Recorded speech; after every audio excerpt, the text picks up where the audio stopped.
Well, I think Celtics obviously played a lot better than we did. I think we talked about adversity and whatever that adversity is, being able to play through it. We're going to continue to have that, particularly on the road. And we just that has to be our focus. We can't let anything kind of deter us from focusing on the things we need to do to win the game. Speaking of adversity, coming off of a game last night, just how much does heavy legs or fatigue or those things that come after a second night game kind of affect that focus? How do you fight through that?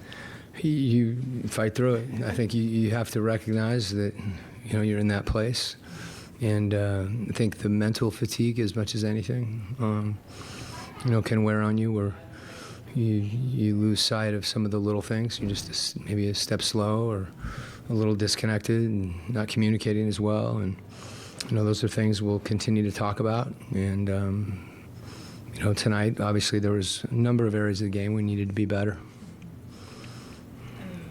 Can heavy legs affect something as simple as free throw shooting? I mean, I know that was a little bit of a... Yeah, I think that my feeling on that is, if you begin to look for those things during the course of the game, they can grow in their potential impact. And whatever the case may be at a given time, if we're tired or we're in foul trouble or we're missing shots, like those are all the things that hopefully as we continue to evolve as a team, that we can pull together in those moments.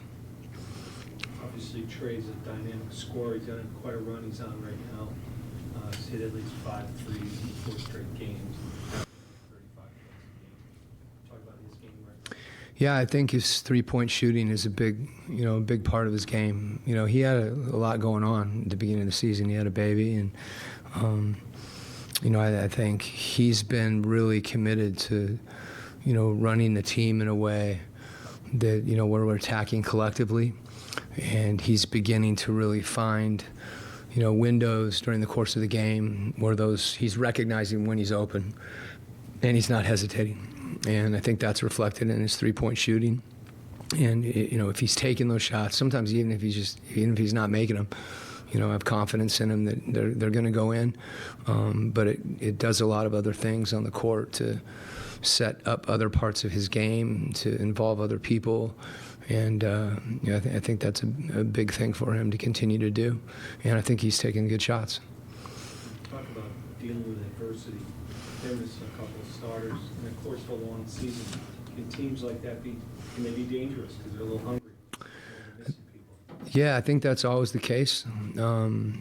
We experienced it, last night when we watched Jalen in the second quarter, and I thought our level, rose in that moment.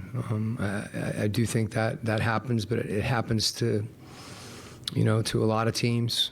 And again, it's one of those things that you have to continue to be aware of, and just keep playing the right way and focusing on a lot of the little things that end up providing you the opportunity for success.